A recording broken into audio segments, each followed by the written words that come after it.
So it's not, just lasting for the sake of saying I lasted, but making an impact as I go along, creating strategies, whether, there's some people who exited out of their business, they sold their businesses.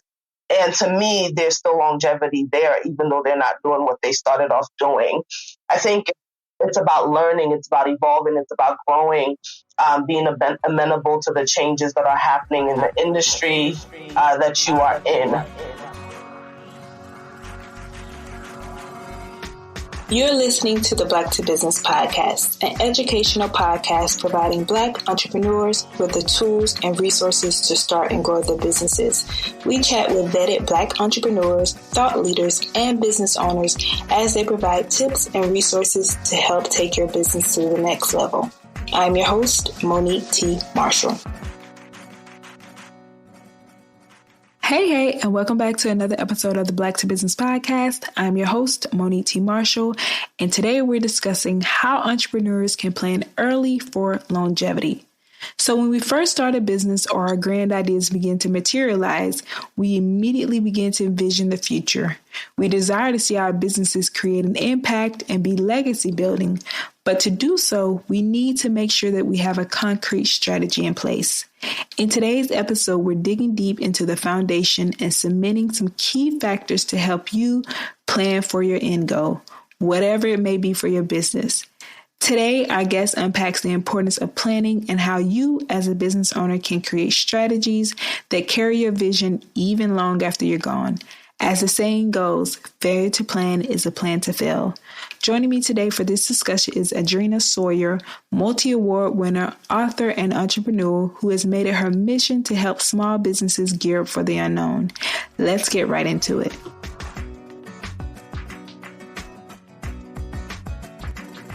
So, Andrena, thank you so much for being on the show. I am so excited about today's episode because it's things that are right up our alley about starting up businesses. So welcome to the Black to Business podcast. Thank you so much for having me. It's a pleasure. Of course. So first, before I start, I want to ask you, for those who are not yet familiar with you, if you could just tell us a little bit about who you are and where you are today and how you got started and what you do in your business. Sure. So I am Andrena, as you mentioned, and I'm the founder of two initiatives, P.E.R.K Consulting, which is a boutique consulting firm that works with nonprofits and small businesses. And we're primarily located in the Baltimore, D.C. metropolitan area. And then most recently, I also started an initiative for women of color who are entrepreneurs called McQueen.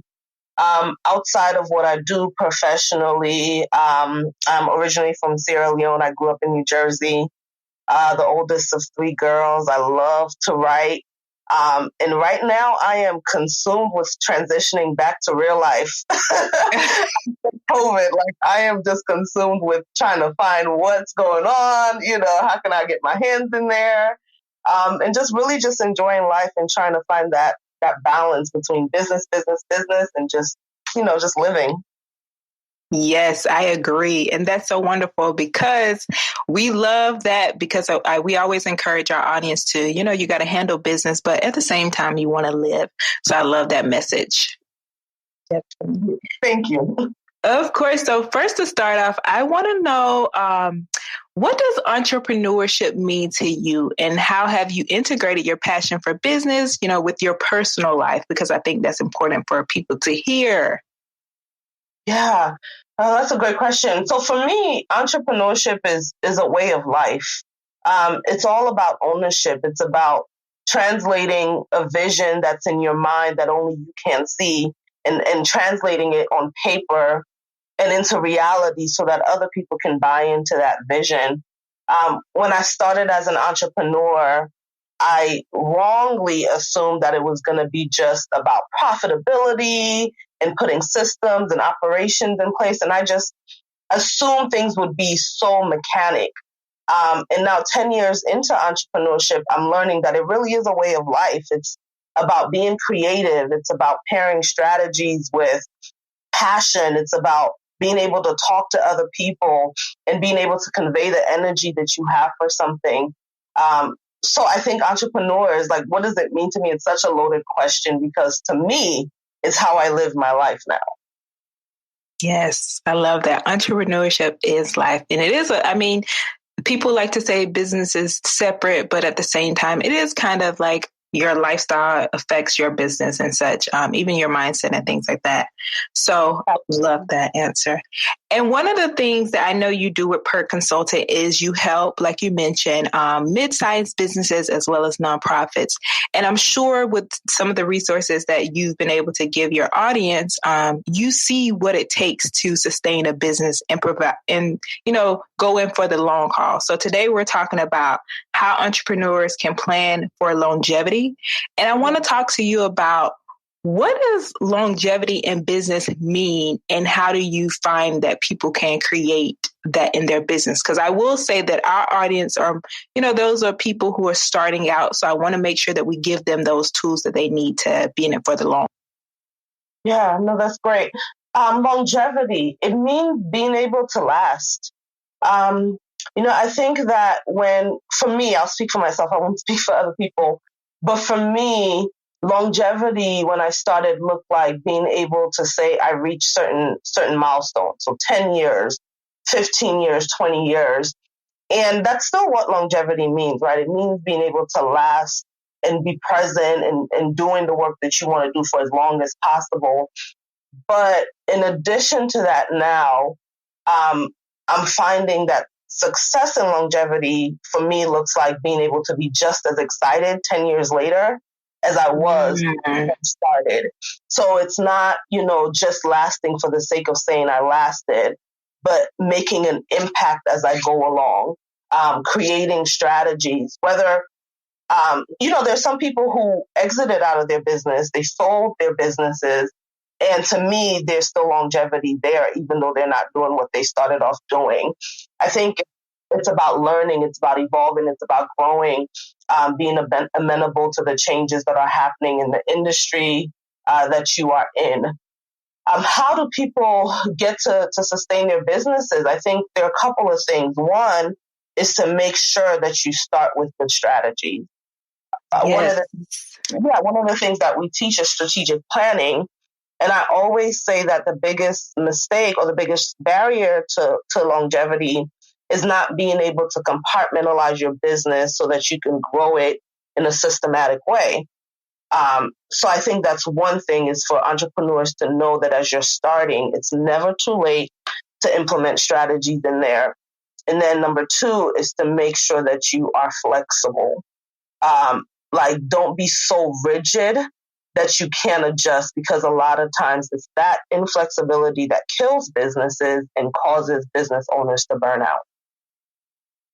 Yes. And I love that you said that, because I think that my next question is about ensuring that people understand that your business vision and the ideas, they don't end with you. So like you said, not being set on not changing. So I think that's very important that people know that in order to grow, you have to be willing to change some things and pivot. So absolutely. Yes. One of the things, Monique, one of my mentors told me when I started was, Andrena, you marry the mission and you date the model in business.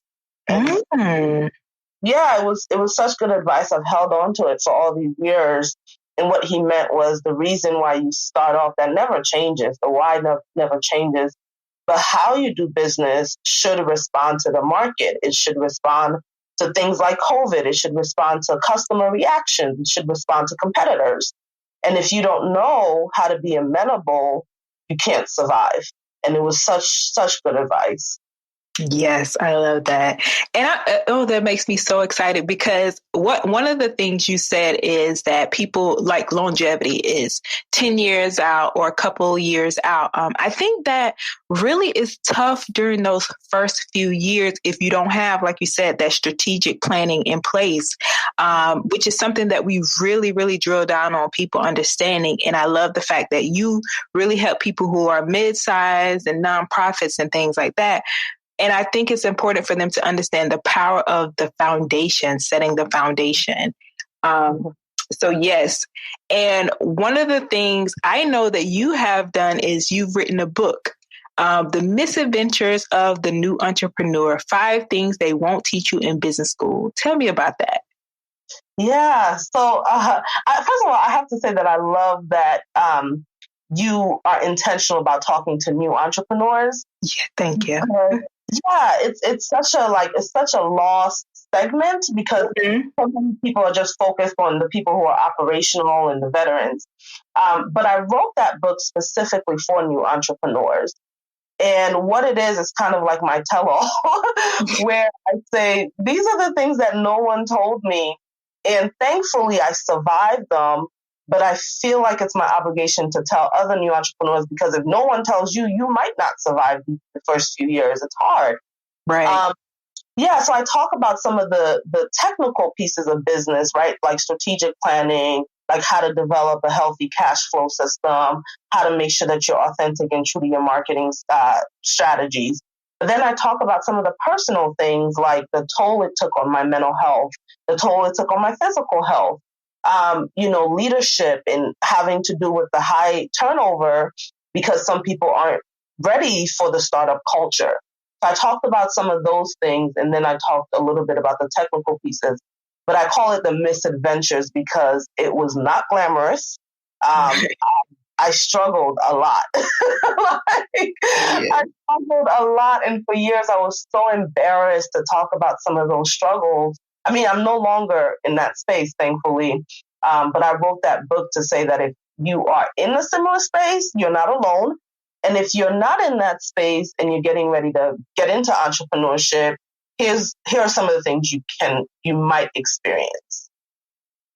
Love it. And that's important because one of the things, I think in our community, it's important for us to share information and not, like you said, be ashamed to share. I think that's where I learned in my journey. I learned from the mistakes of others or people that went before me, and I really listened and tried my best not to go through the same thing. So that's one of the things we definitely want people to know. And speaking about technical things, let's get into the business plan and the strategy, because I know that's where your expertise are as well. First, let's talk about what defines a successful business. And when I mean that, I talk about the business plan or why is it important for business owners to have a business plan, even if it isn't the 30-page business plan? Yeah.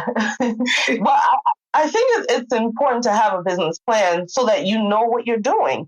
I mean, all it is, whether it's a 2-page document or a 30-page document, is a blueprint for how things are to run.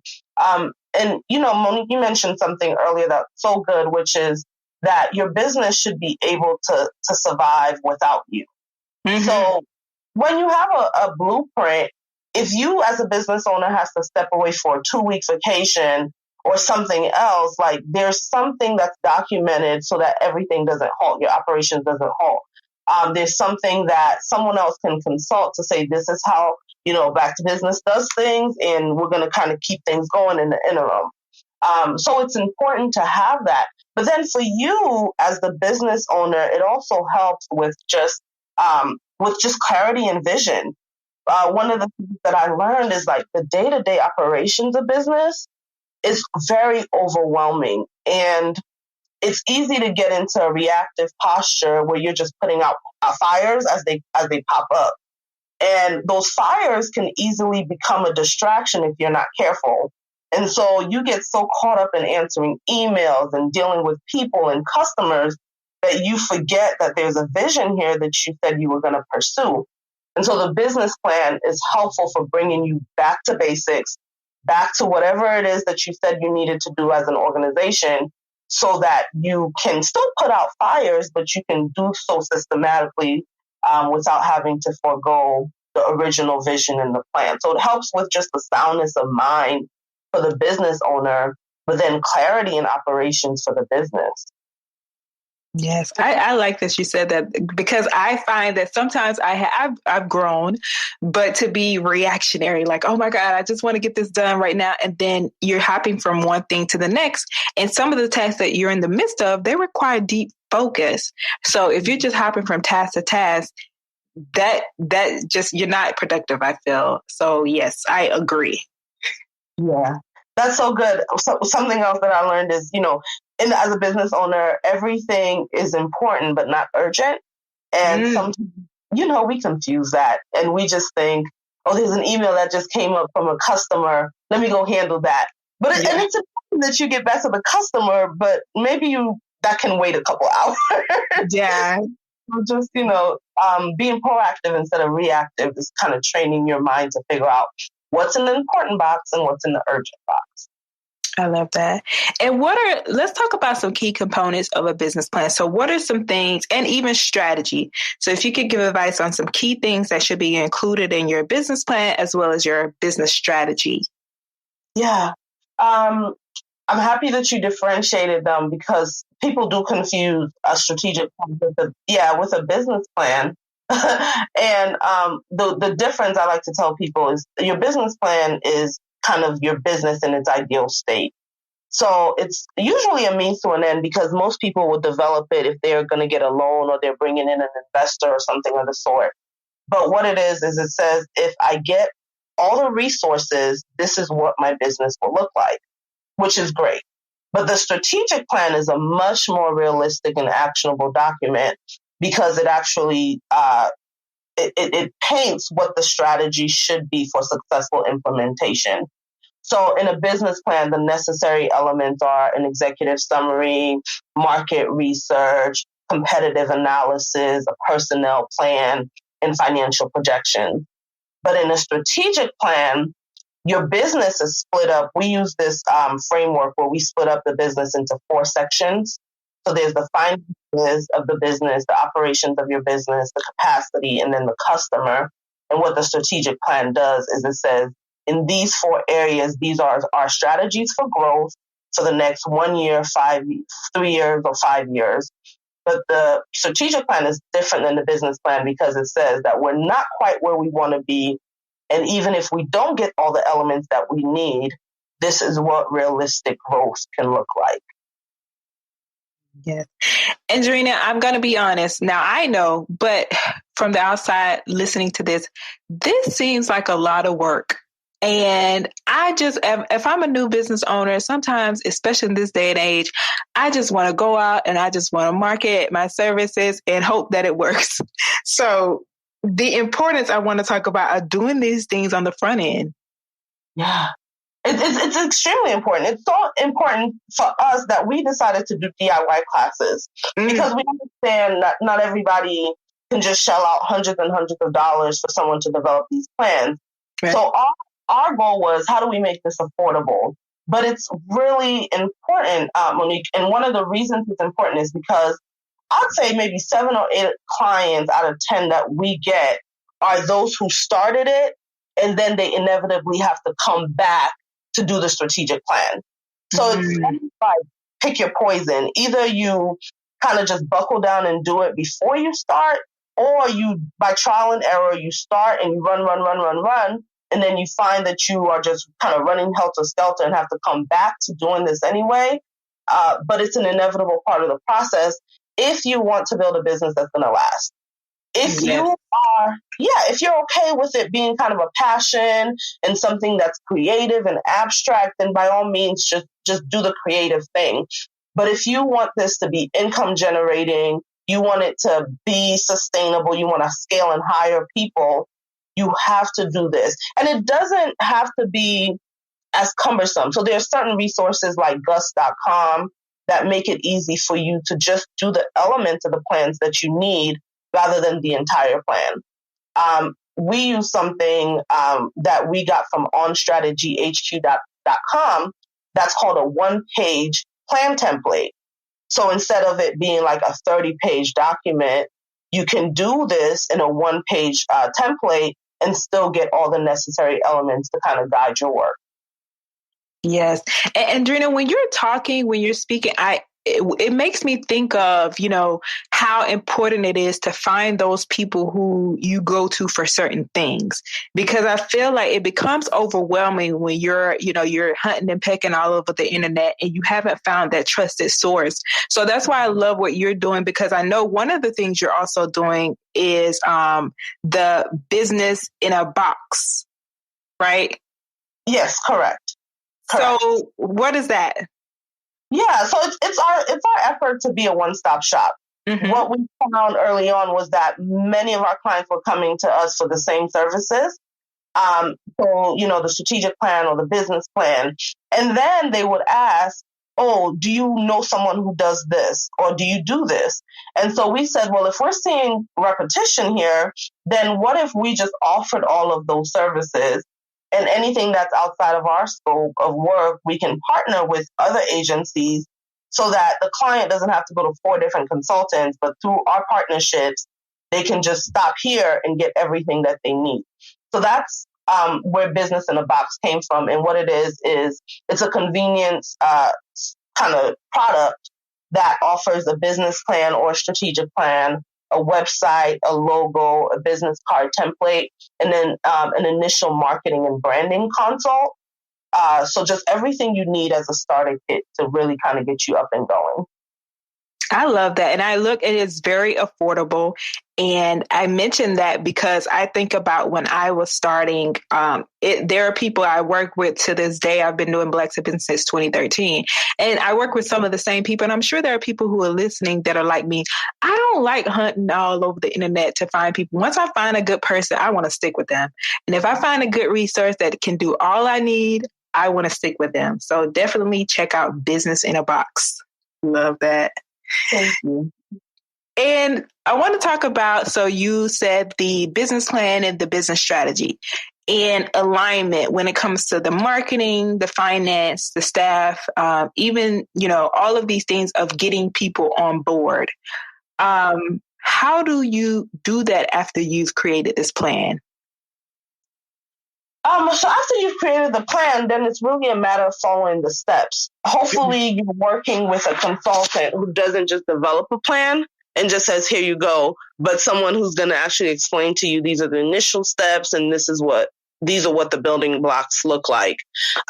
If you take our approach where you segment or fragment your organization into those 4 pieces that I talked about, finance, operations, capacity, and customer, then the onus is on you as a business owner to decide what is the most important thing and the most urgent thing. So for example, a business owner who's just starting, let's say selling clothes, and their goal is to make $100,000 in their first year. That's a overwhelming goal when you just look at it like that. But when you fragment it and say, the most important thing is for me to get in front of my customers, then you can just work on your marketing strategy and not worry about the $100,000 goal.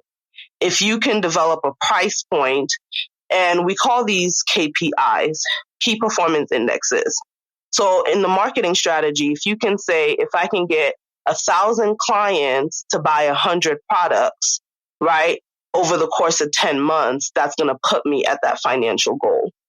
And so your marketing strategy is all about how do I get the impressions in front of 1,000 plus people so that I can convert 1,000 people to buy $100 worth.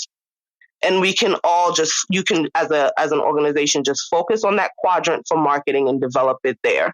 And then what happens is that as your marketing becomes automated, then you can then figure out, in addition to selling these products, what else can I do to get to my financial goal quicker?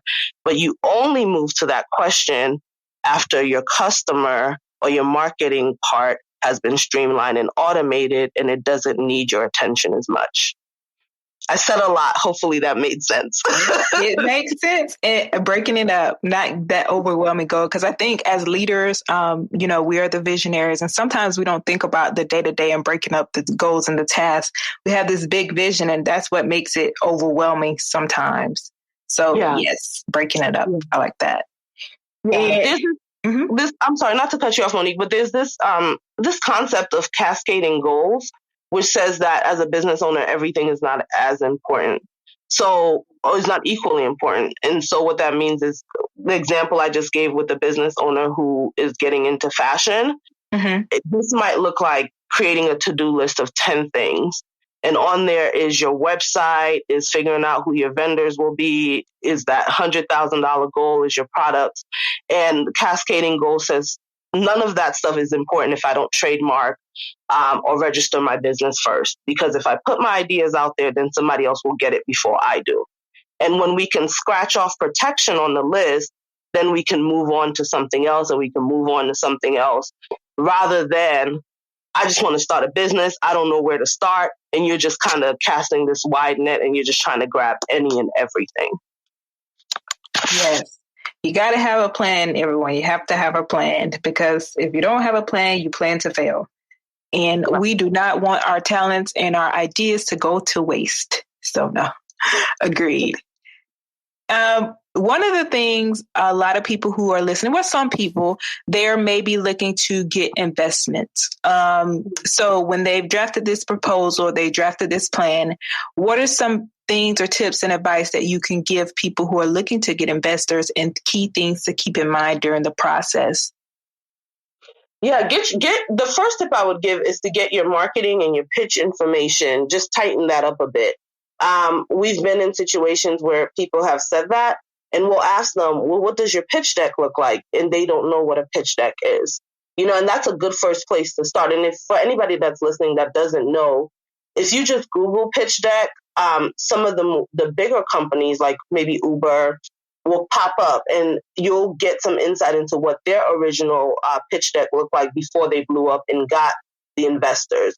But step number one is to just tighten up your marketing materials. Step number two is to focus on outcomes and to focus on the bottom line. Investors don't always care how pretty your branding and your packaging is if they can't see how they're going to get their money back. And so if you don't have like a financial projection, if you don't have a financial plan in place for your business, that has to be the priority before you get in front of investors, because that's what they're going to ask you. What's your current bottom line, and what are your projections looking like? And then number three is to just know your business, be confident. Some people pitch ideas, we saw this all the time on Shark Tank. They pitch ideas that seem weird and they seem strange to other people. But when you're confident about what it is, no matter if it's not something that's common in the marketplace, your passion becomes infectious and other people begin to believe in it too. So that's what I would say to the people who are looking, is to get those technical pieces in place, like the pitch deck. Make sure that your bottom line is clear, your financial plan is clear, especially if you're in a tech space or a product-based space. And then three, be passionate. Make sure your passion is something that is contagious to other people. Great advice. And I want to ask, now this is something that, because our audience, there are those, it's a mix, but we do typically focus on those who provide professional services. So for me, I think that one of the things I really encourage people is, what you're saying, like the bottom line and things like that. I think that's also part of foundation. And I think it's important for us to talk about, how we discussed earlier, having a proper foundation also is having those things in place as far as like finances and, having a profit generating idea, because like you said, investors want to know that you can make money. So the importance of creating that purpose and that foundation is that you're generating that money. And I don't know, I kind of think that if you're going to pitch someone, you kind of need to be showing or have revenue and say like, is my business am I going to still be able to create this business idea if I don't get funding? That's so good. And I will say this, right? So if you're an entrepreneur that's in that situation right now, you're not the first. So many of the public corporations that we see now started off just like that. They needed some to believe in the initial idea to even get the first iteration of the product. So you're not alone if you're in that space. Do you need money? Yes. More importantly, though, is you need to be able to prove that if you're not making money, you can make money. Now, when I say that, I don't mean a business that's been operational for a while. If you've been operational for a while and you're not making money, then that's going to be a reflection of the viability of the idea. So an investor is likely going to look at this and say, well, it's not a good idea if you've been around for 3 years and you're not making money. If you are brand new and there is no past performance, you're in a much better position to make that argument, because what you can do is you can take competitors and say, well, this is how they did. we're similar in size and we're similar in scope to how they initially started. Our expertise matches theirs, our product matches theirs, and based on their performance, we think that we can match it. But if you have been around for a while and you are not making money, your best bet is to figure out, how do I rebrand or even dissolve and just do a completely different iteration of that company and then pitch based on that argument. Andrena, that is some good advice. That is gold advice because I think you put it perfectly. People are in all those situations. So there's some advice on how to look at your situation. Thank you for that because that was a gem. You're welcome. That's a question though. Yeah, because it's something I always think about, when people, a lot of questions we get are around people who inquire there about, funding. A lot of it is dealing with funding, or do we know organizations that provide funding? And, I give advice, but one of the things I really encourage people to do is, don't stop your idea if you're not making, or just, I always look at it as, am I still going to operate my business if I don't get funding? And maybe it's like, I got to do it like this for now to get to that place to, get that funding. But I think that people looking at it that way is important. And it really is, Mo. So with our nonprofit clients, we get a similar question all the time. Well, grants. We just want to get grants. And I always tell people grants are great, right? Because you get more bang for your buck. So in one award, you can get a 5-figure or 6-figure award, but they should not be the bread and butter of your organization as a startup. So every organization needs to have maybe 5 or 6 different streams of revenue. And so if you're only relying on grants, you're shooting yourself in the foot because the grant process is very competitive. And then the turnaround, you can go months without hearing from a funder, even if you are one of the awardees. So if you don't have, for example, in the nonprofit space, an active donor engagement strategy, if you're not selling merchandise, if you're not doing special fundraising events and special events, like if you don't have a donation button on your website, you're missing out on dollars because all your eggs are in the grant bucket. And so with for-profits who are like investors, unless you're in tech, which is trendy now, your best bet is to diversify where you expect money to come from. And it sounds harsh, but that would be my advice to anybody, is don't put all your eggs in that basket. Tech is different. But if you're in a service-based industry, for example, you definitely want to look and create strategies around diversifying first. Yes. And I'm so glad that you mentioned nonprofits, because we have to show nonprofits love. I'm sure there are people who are listening that are looking to go into that space. I will say we don't have people talk about nonprofits. So if you could give us a little crash course about nonprofits and how people can go into that and, funding opportunities, if you will. Yeah, so I love nonprofit space. I love it. That's actually how I ended up in entrepreneurship, is just doing consulting work with nonprofits. To anybody that's thinking about starting, I would say the rule of thumb that most of us know is to follow the passion. Whatever it is, nonprofit is hard for different reasons. It's hard because it's a space where there's a lot of ungratefulness. So you spend a lot of time. Yeah, you spend a lot of time doing really good work for people who don't always appreciate it. And so if you don't have that passion and that intrinsic motivation, it can be very discouraging, especially because nonprofits are notorious for not making as much money as for-profit. So most of us don't go into it just to make money. So our passion is what drives us. So for anybody thinking about it, I would say, 1, make sure that your passion just aligns.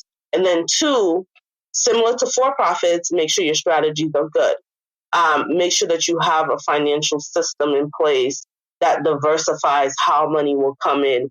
Make sure that you are ready to build capacity, meaning that if you're not in a position to hire people, have a good volunteer engagement strategy going for you to help you with the workload.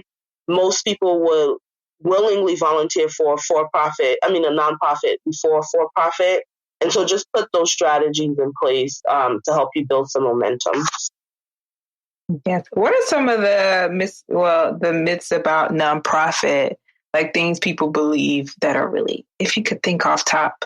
Because I do know that some people say like the money, but there are a lot of benefits to starting a nonprofit as well. Oh yeah, absolutely. Well, that's the first myth, is that you can't make money in nonprofit, and that's just not true. Mm-hmm. I would say that it's probably a tougher climb when you're first starting, because you rely so much on public funding. So there's a lot of like relationship building. There's a lot of applications. Sometimes it just seems like you're just downright begging for money. So if you have thin skin, it's hard. But that's the first misconception, is that there's no money. There is money. There's plenty of grant awards. I've been in situations with clients where they only got the 5-figure grant because nobody else, like very few people applied. And so, and you're thinking, this is not a couple $100. This is a $20,000 grant. Why aren't people applying? So there's money out there for people. And then the second thing is that it's only for people who like can't find work, or people who don't have real skills. So people think, only those kind of people are volunteering and doing community work. And that's just not true. There are people who are just very high caliber, very intelligent, very passionate about the work that they're doing. And they've decided to put all of their talents into helping others. And the third myth I would say is that people think the nonprofit space is not competitive. It's not dog eat dog as the for-profit world, but it's very much so competitive, because you're going after the same pool of everything, same pool of money, same pool of volunteers, same pool of resources. And they want the money. Yeah, so it's not all like lilies and gold and clouds and flowers all the time. Like it can get very aggressive. Yeah. And it's interesting that you mentioned that you started off in the nonprofit, because now I think just looking over your details about you and your background, I can definitely see that, because you've received, I know there the passion and the care is there, because you've received a lot of awards, and I'm going to just name a few. Startup Africa Woman Entrepreneur of the Year Award, the Black Business Review 40 Under 40 Award, the International Alliance for Women World of Difference 100 Award, and the Women-Owned Small Business Award by the Associated Black Charities, and the Hope for Africa Leadership and Community Development Award.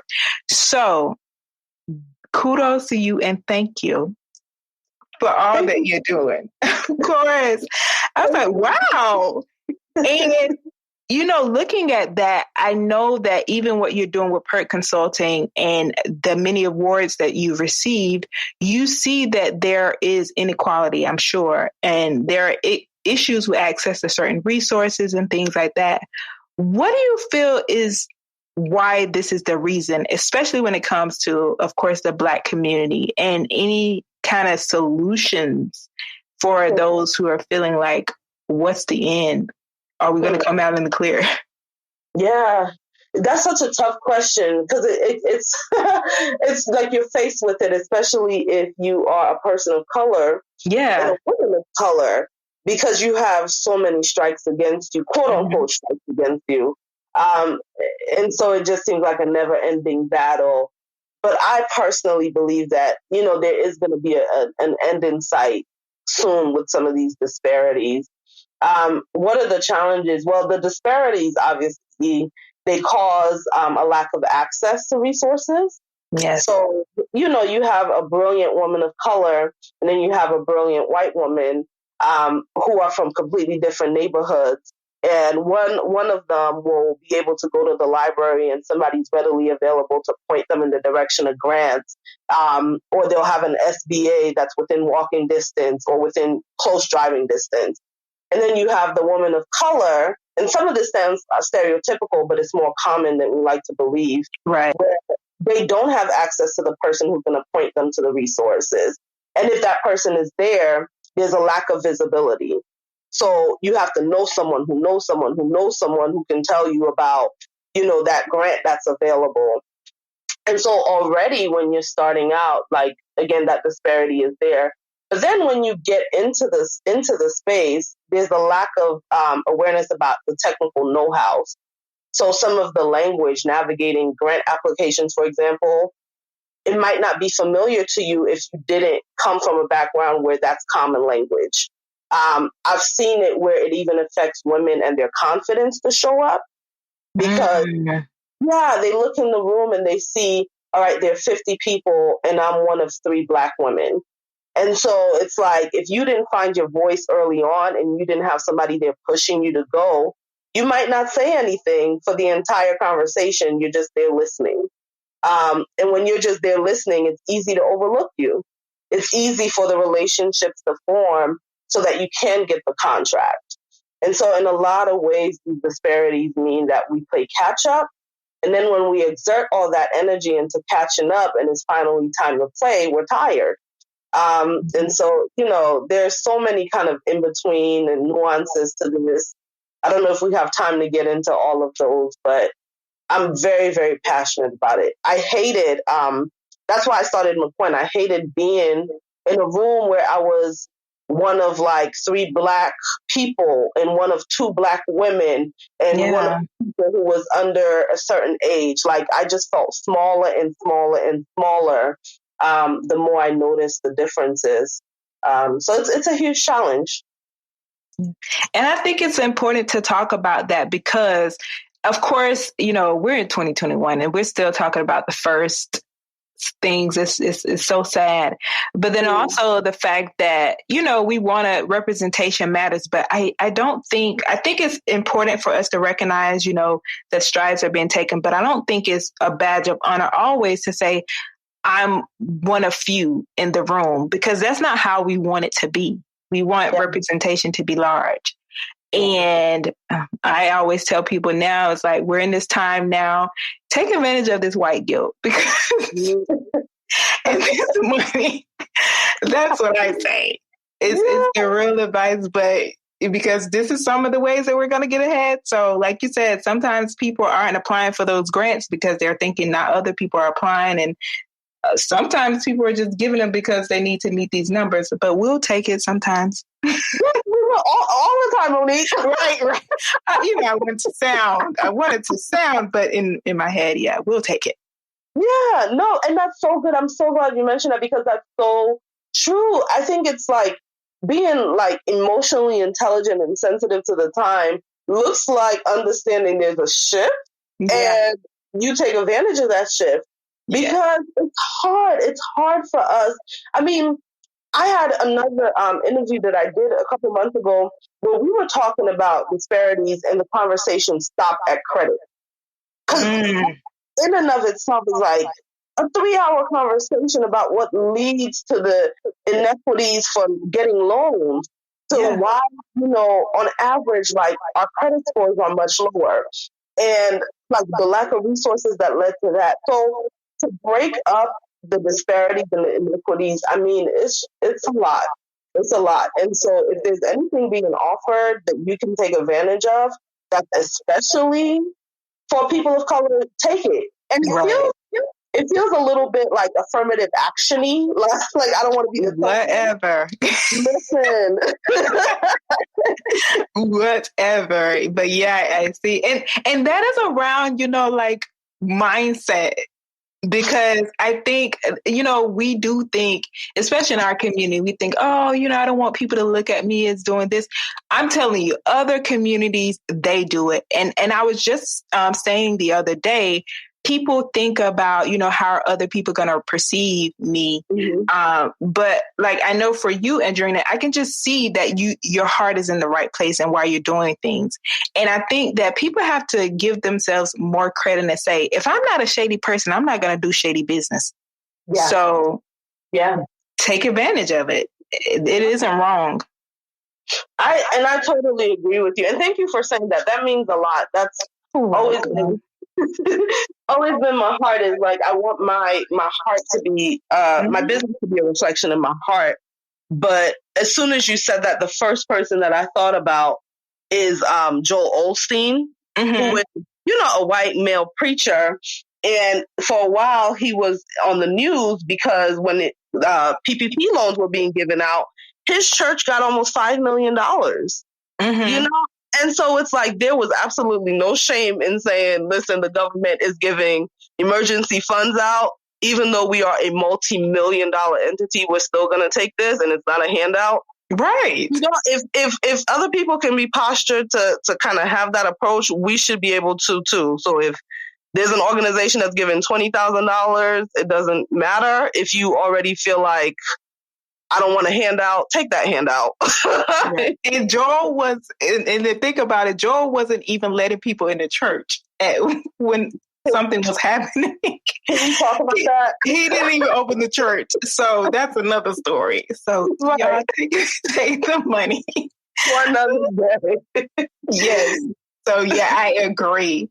And I think it's around mindset, but I think it's also about having people who represent what we are saying. And I know another important part of that is mentorship and having those people around you.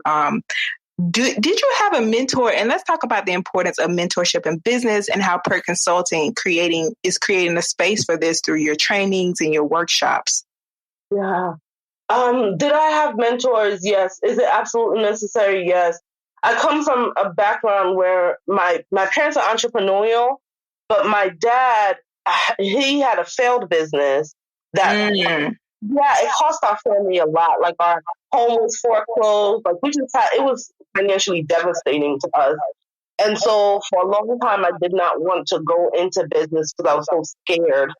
And one of the things that helped my confidence was having a mentor who said, you know, like that's the risk, it's the inherent risk of business. So for the one failed business that my dad had, he had a couple others that were very successful. And so that mentor kind of really helped my mindset. I've had several different mentors. I've had mentors that are just for business. I've had mentors that are just mentors for living, like living as a professional woman of color. I liked how they carried themselves with grace and poise. And so I said, that's a woman I want to be connected to. My mentor for my business was a white man, you know, and then I had another mentor that was just kind of like, I just like you. Like, you know, and so these women these people as a first generation American and the first generation college graduate, like these people really kind of helped shape me professionally and helped me gain some confidence as I entered into the workforce. What are we doing? So there are some implicit things that P.E.R.K does to help people. Obviously, as a consultant and coach, all we do is support people's ideas. And so for someone who's interested, they can get our consulting services. Even if it's just, I just want to talk to somebody, we offer a free 30-minute consultation where you can get mentor-like support, at least to get you started. And then if you like what you see and later on you're like, I really do want you guys to kind of hold my hand, then later on we can talk about services. But we promote it in that way. And then we're all about connecting people. So even if we can't be your quote unquote mentor, your consultant, we provide these avenues via our classes where you can pair up with somebody who does provide that kind of a service. Love that. And you are doing a wonderful job. I just love the one-stop shop model. I think especially this conversation has been so valuable. So I'm sure that, you know, people are apt to want to learn more and want to connect with you. So before I ask how they can connect with you, do you have any like favorite tools or resources that you've used to help you in your entrepreneurial journey? Yeah, I always give them a shout out. I feel like they need to put me on payroll, but like Score is Score is a resource to recommend to everybody, no matter where you are in your development as a business owner. They pair you with mentors. One of the mentors that I got was actually through Score. And then they have these webinars and these classes, and most of their resources, because they're connected to the SBA, they're free. So you don't need a lot of resources to invest in that as a resource. There's some books. If you're a woman of color, there's a book that really helped me early on called Successful Women Think Differently by Valerie Burton. That's one of my favorite books. The 4-Hour Work Week or Work Day, that was also really helpful. in terms of strategy, On Strategy HQ is a hub that we recommend. When they first started, all the resources were free. Now some of them are paid, but that one-page strategic planning template that we use now, we got it from them. So if you want to prioritize strategic planning, I definitely recommend you check them out as well. Love it. And any advice you can give, or just looking back on your journey, you've been doing this for over 10 years. What advice would you give to someone who is just starting out or in their first 2 years about business? Yeah, be focused and be unapologetic about your focus. I was talking to a good friend the other day, and she was just saying, you seem like a totally different person now. And we asked about it, but I said, it's because I finally feel like I'm in a place where I can afford balance. In the first 2 years, I had to grind because I quit my job, and I was constantly reminded about my family's home being foreclosed and about the fact that I don't have this cushion savings.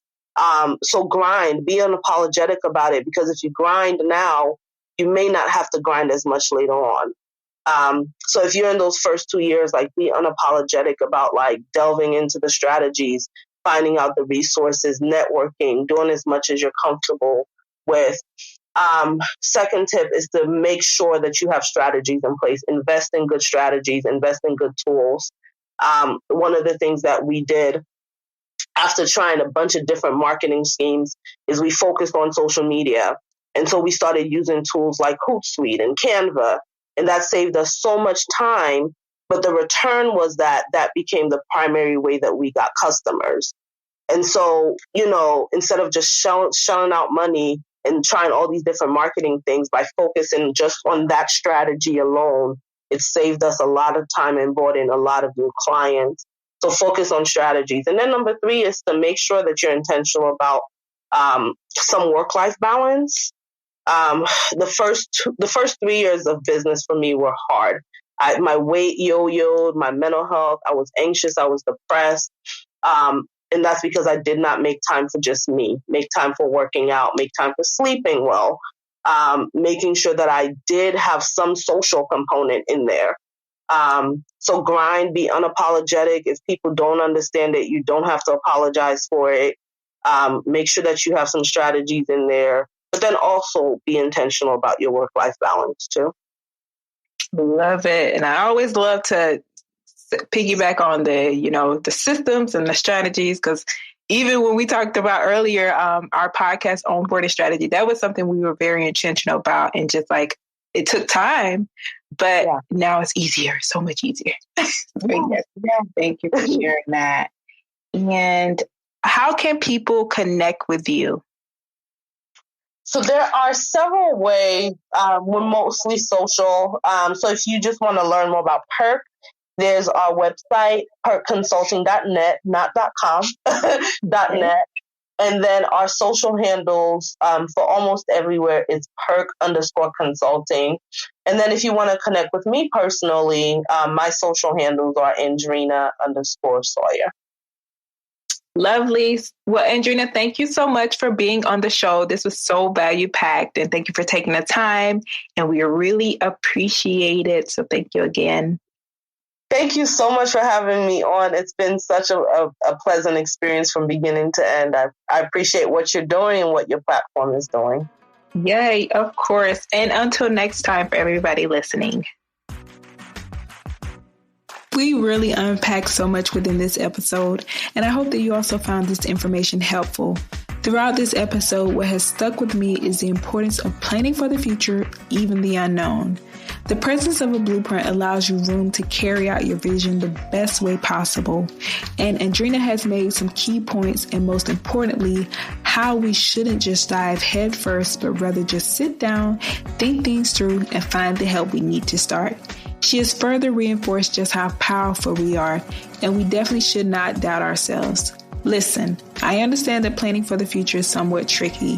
COVID has changed the face of business planning and forecasting. However, what it has also shown is that we can really push through adversity. All we need to do is go back to the drawing board and see how we can be adaptable without compromising our vision and goals. So, to our fellow entrepreneurs, whether you're just starting out or a bit seasoned in the game, this is your reminder to pull out that business plan and strategy and work through the gaps and kinks. Continue to find new ways to adapt and grow. There are endless possibilities you could explore.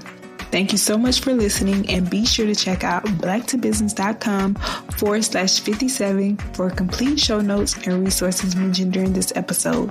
We would also be so grateful if you could rate and review this podcast and our show to let us know how helpful this has been for you. See you next week.